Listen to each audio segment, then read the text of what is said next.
میں ہر جمعے کو صبح فجر کی نماز کے بعد اپنے والد صاحب کی قبر پر جاتا، فاتحہ خوانی کرتا اور وہیں سے اپنے آفس چلا جاتا۔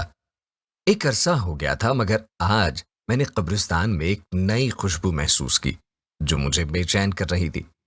یہ خوشبو کسی طرح سے بھی دنیاوی خوشبو نہیں لگ رہی تھی۔ بہرحال میں والد صاحب کی قبر پر پہنچا تو ان سے چند فاصلے پر ہی ایک نئی قبر بنی تھی۔ تازہ پھول اور چادر سے اندازہ لگانا مشکل نہ تھا کہ 2 یا 3 دن پہلے ہی یہ قبر بنی ہے۔ والد صاحب کی قبر سے فارغ ہو کر جاتے ہوئے اس قبر پر فاتحہ خوانی کرنے رک گیا۔ فاتحہ خوانی کے دوران محسوس کیا کہ خوشبو اس قبر سے ہی آ رہی ہے۔ کنفرم کرنے کے لیے قبر کی مٹی مٹھی میں بھری تو ایک دم ٹھٹک گیا۔ قبر کی مٹی ٹھنڈی تھی جیسے نم ہو، جبکہ مٹی بالکل خشک تھی اور کمال حد تک ٹھنڈی تھی۔ بہرحال مٹی کو وہیں قبر پر پھینک دیا اور ہاتھ جھاڑنے کے بعد چل پڑا۔ بھائی کی دکان کھولی، پہلا گاہک آیا، اس کو سامان دیا تو اس نے کہا، زمان بھائی آج خوشبو تو بہت کمال کی لگائی ہے۔ خوشبو؟ کون سی خوشبو؟ اس نے کہا، زمان بھائی خوشبو آپ لگاتے ہو اور پوچھتے ہم سے ہو کون سی خوشبو؟ بہت بھلے مانس آدمی ہو آپ بھی زمان بھائی۔ یہ کہتے ہوئے وہ چل پڑا۔ میں نے جب اپنے ہاتھ کو سونگھا تو وہی خوشبو میرے ہاتھ سے آ رہی تھی۔ تمام دن میں اس خوشبو کو محسوس کرتا رہا۔ ہاتھ دھونے کے باوجود بھی میرا ہاتھ معطر رہا۔ اگلے دن ہفتے کو بھی میں نہ چاہتے ہوئے قبرستان چلا گیا۔ والد صاحب کی قبر پر فاتحہ خوانی کے بعد اس قبر پر فاتحہ خوانی کی۔ کس کی قبر ہے یہ؟ کون ہے جو اس قدر نیک ہے، جس کی قبر ٹھنڈی اور خوشبودار ہے؟ ایسا کون سا عمل کر دیا کہ اتنا بڑا انعام پا لیا؟ اس بات نے مجھے بے چین سے کر دیا۔ گورکن سے اس قبر کے متعلق پوچھا تو اس نے بتایا کہ خاتون کی قبر ہے۔ یہ جان کر اور بھی حیرت ہوئی کہ عورت کو اس قدر شاندار مقام کیسے ملا۔ اگلے دن اتوار تھا۔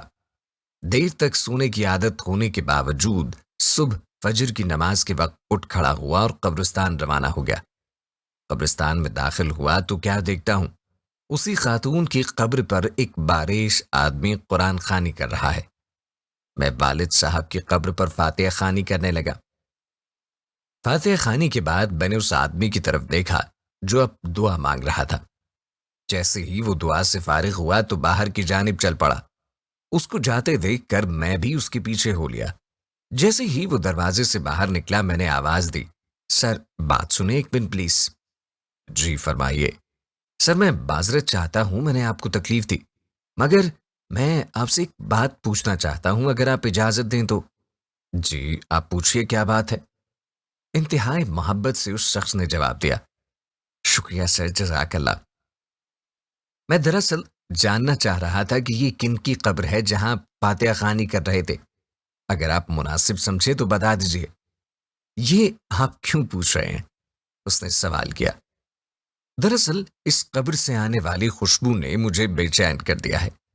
ایسی خوشبو میں نے آج تک محسوس نہیں کی۔ مجھے یہ دنیاوی خوشبو نہیں لگتی۔ میں جاننا چاہ رہا تھا کہ صاحب قبر نے ایسا کون سا عمل کیا کہ یہ مقام ملا کہ قبر ٹھنڈی اور خوشبودار ہو گئی۔ یہ سن کر اس شخص نے ٹھنڈی آہ بھری اور کہا، قبر ٹھنڈی اور خوشبودار کیوں نہ ہو، اس نے اللہ کو راضی ہی ایسے کیا ہے۔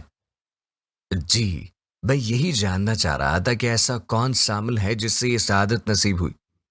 اس نے بتایا کہ یہ میری زوجہ کی قبر ہے۔ 30 سال ہماری رفاقت رہی۔ میں 4 بہنوں کا اکلوتا بھائی ہوں۔ میری بہنوں اور ماں کو میرا صحرا سر دیکھنے کا بہت شوق تھا۔ سرکاری نوکری ملتے ہی چاند سی دلہن کی تلاش شروع کر دی گئی۔ یوں دنوں میں لڑکی کی تلاش کا کام مکمل ہوا، شادی ہوئی اور ماں بہنوں نے اپنے ارمان دل کھول کر پورے کیے۔ شادی کی پہلی رات میں نے گھونگھٹ اٹھانے سے پہلے اپنی پگ اس کے قدموں میں رکھتے ہوئے صاف الفاظ میں بتا دیا، مجھے معاف کر دو، میں حق زوجیت ادا کرنے سے بالکل قاصر ہوں۔ میڈیکلی طور پر مکمل انفٹ ہوں۔ صرف اپنی والدہ اور بہنوں کی خوشی کی خاطر خود غرض بن گیا ہوں۔ اس نے وہ پگ میرے سر پہ رکھتے ہوئے کہا، آپ جیسے بھی ہیں میرے سہاگ ہیں، میرا نصیب ہے۔ مجھے اب آپ کے ساتھ ہی رہنا ہے۔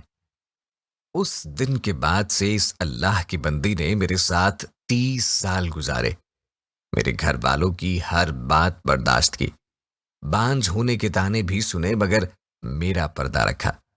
اللہ تعالیٰ کیسے اس کی قبر کو ٹھنڈا اور خوشبودار نہ کرے جس نے اتنی پاک باز زندگی گزاری ہو۔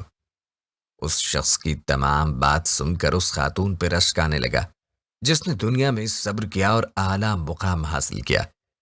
آج کل کے دور میں کچھ بھی حاصل کرنا کیا مشکل ہے۔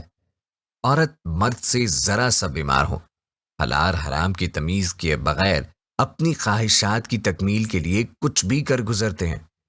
تھوڑا سا فرق لگنے پر بیوی شوہر کو کھری کھری سنا دیتی ہے، شوہر بیمار ہو تو تعلق تک استوار کر لیتی ہے۔ معاشرہ ایسی مثالوں سے بھرا پڑا ہے۔ صبر کا دامن ہم نے چھوڑ دیا ہے، سارا کچھ صرف دنیا میں ہی لے لینا چاہتے ہیں، آخرت کی تو کوئی امید ہی نہیں رکھتے۔